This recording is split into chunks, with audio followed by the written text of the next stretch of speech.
Hello everyone, welcome and greetings to the advanced movement tutorial for Age of Empires 2 on Xbox. This is the second video in the tutorial series. Our first video covered basic movements and tips for brand new players for Age of Empires on Xbox, and I'll leave a link to that video in the description. Today's video, we're going to be talking about queuing up multiple movements, multiple buildings, unit control groups, how to navigate the minimap, selecting all of your units in creative ways, and much, much more. This guide is intended for brand new players to Xbox or new players in Age of Empires in general, and this is not intended to be like the best micro builds possible. However, I think these are helpful tips. Alright, so first off, I had mentioned this in my basic tutorial, but I really encourage you to do auto-scouting for your scout on a lot of the maps. Your scout will just kind of continue to get line of sight, and you will get things like livestock. So just like how you can queue up rally points in Age of Empires, you can also queue up multiple actions for your units. Let's say, for example, I want this villager to build 2 houses, and I don't want to necessarily either hold right trigger, go up to the house, and do this action twice, or press Y for the quick action. Want to make it even faster. I can hold this select this villager, press Y for the quick action. I'm going to hold in the left trigger, press A for her to build that, and now, while still holding the left trigger, I'm going to press A again, and I can do this as many times as I want. Let's say I want to build 3 houses. And what this villager is going to do, I'll press a B to deselect building this house. She's done building this house, she's going to move on to this one, and then when she's done, she's going to move on to that one. If you want to kind of continue actions thereafter, I select the villager again, hold down left trigger, and let's say I want her to chop down this tree. I press A once again. So what's going to happen is the villager's going to build this house. She just finished. She's going to build this house, and then she's going to go on and build this tree. So you can actually queue up multiple tasks for your villagers for them to do things. So it kind of reduces you to babysit your villagers and units. Okay, so next let's talk about making unit control groups. I know this is something that was asked a lot in my initial tutorial, and I'll show you how to do it here in this video. It's actually not possible here in the standard interface that it gives you in Age of Empires 2. However, there is a way to quickly enable this. What you want to do is hit Start. We're going to go down to the Options page. Here on this first tab, there's Interface. You want to press A to kind of select the options in here. Scroll down towards the bottom. Under In-Game Interface, it just says Interface. The default option selected is Standard. We want to change this to Advanced. And then it'll say, confirm these options. You say yes.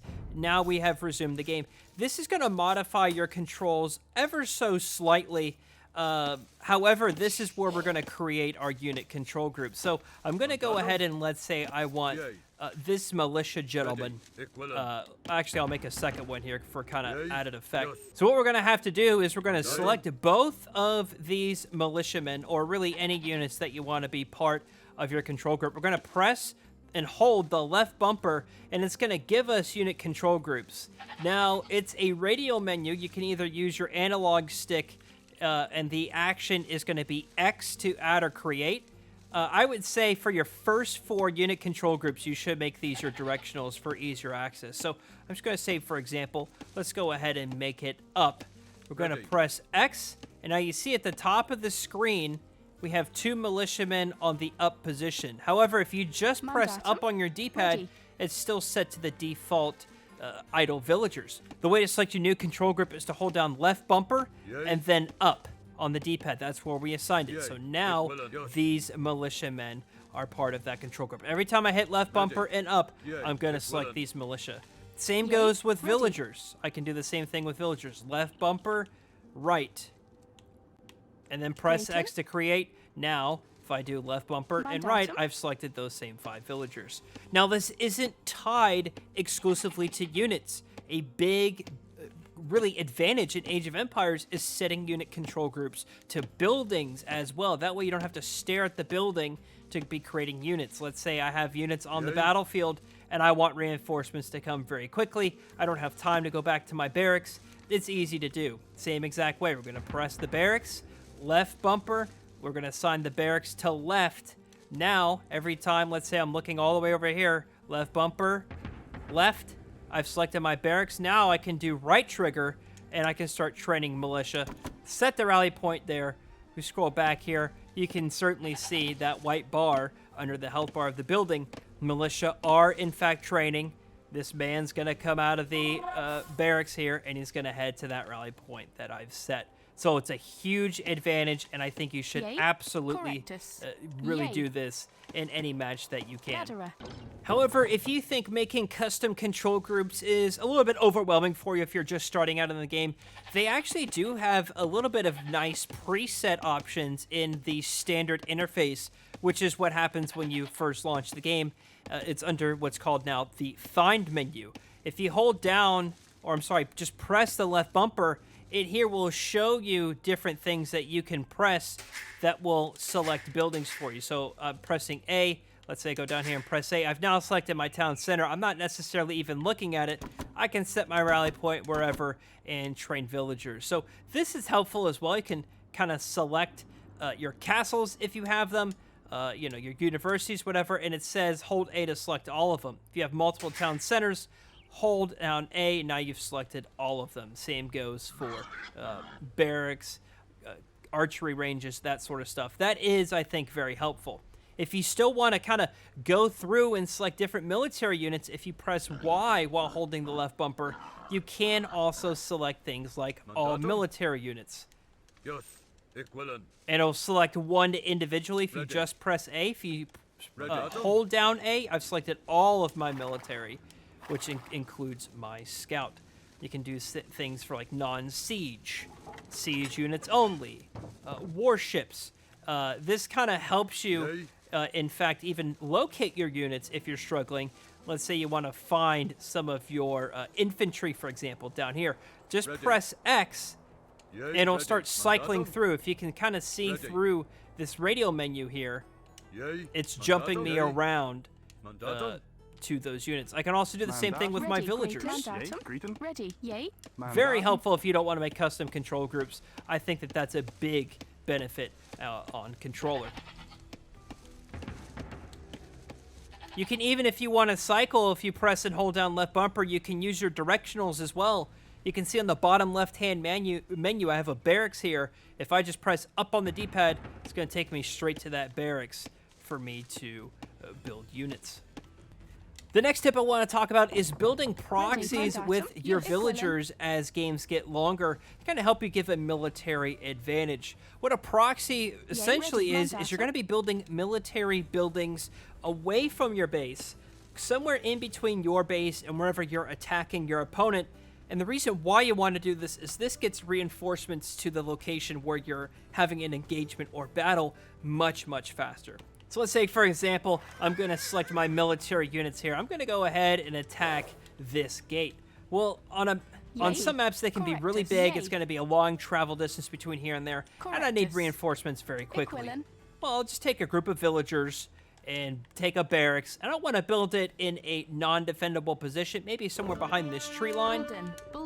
Let's go ahead and build some barracks. I've queued up a couple of barracks here. Villagers are going to build this now. When these two buildings are done, I can go ahead and set the rally point right on this gate. And instead of training a militia or infantry all the way over here, and they got to walk across the entire map to attack this gate, instead, they're going to be right here. And I'm going to get them to the field much, much faster. Want to be careful, though. It is a risk, of course, because you are going to be spending the resources necessary to build these units over here. That's risk number one. Number two, your villagers are vulnerable. They're outside your base or your normal defenses. And also, it takes time for your villagers to walk to this location and either walk back to your base, or you could say, I want to take advantage of these resources right here. Just build a mining camp kind of by your proxy or lumber camp, whatever, you know, and kind of go from there. Some people have multiple proxies. Some people even have almost essentially entire second bases to kind of help them get an advantage on the battlefield. Finally, 2 quick tips regarding movement on controller that I really enjoy in Age of Empires 2. First is flaring. Flaring is really important because it gives this notification to all other players on your team of something going on in the game. It's used very much on PC, and you can do it on controller. The way you do it here on controller is, let's say you're looking somewhere, you want to notify your opponent, like let's say, hey, I'm attacking this gate. You want to hold down the right bumper, and it gives you a set of options with your directional. Just go ahead and simply hit up on the D-pad, and you're going to go ahead and start flaring. Now, in other games like Age of Empires 4, you can actually kind of use the flare too much and it'll time you out. In Age of Empires 2, it actually doesn't have that.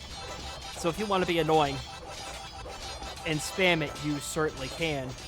And this will kind of give your teammates an idea of what you're talking about. Finally, let's talk about moving quickly around the minimap. One thing that I think is kind of a point of feedback for use of controller is it can take a while to move your cursor from, let's say, your base to where I'm attacking this gate. And I want to get back quickly, but I not necessarily want to look at an individual building, like saying hit down to go right to my town center. Let's say I want to look at maybe this tree line from my town center. Well, what you can do is hold down the right bumper to kind of expand the minimap. And if I move my left analog stick, you can kind of see this cursor moving around.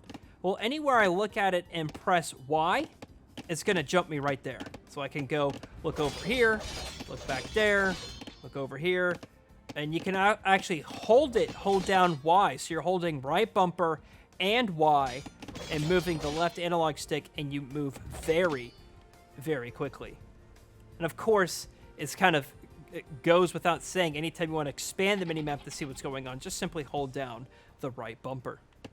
Okay, well, I hope that these tips were very useful for you in kind of getting some better knowledge and going online and playing in Age of Empires 2 Definitive Edition. I gotta say, I mean, I play on both keyboard and mouse and controller, and I still think that the controller is really, really done well in this game. I think it's not as good as keyboard and mouse, of course. I think in an RTS, keyboard and mouse is superior, but I think the way that they've done it, it's really, really great, especially with your villager presets, the way you can queue up movements, the way that you can select your units, making control groups.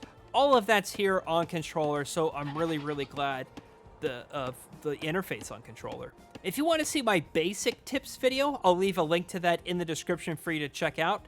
And if you want to see more Age of Empires 2 content, I'm making everything from tutorials to guides to multiplayer videos to diving into ranked and trying out all the features of this. So if you're interested, please check out the channel. And we're covering Age of Empires 4. We have been since its launch, and we're going to be covering Age of Mythology Retold when that launches sometime later down the line.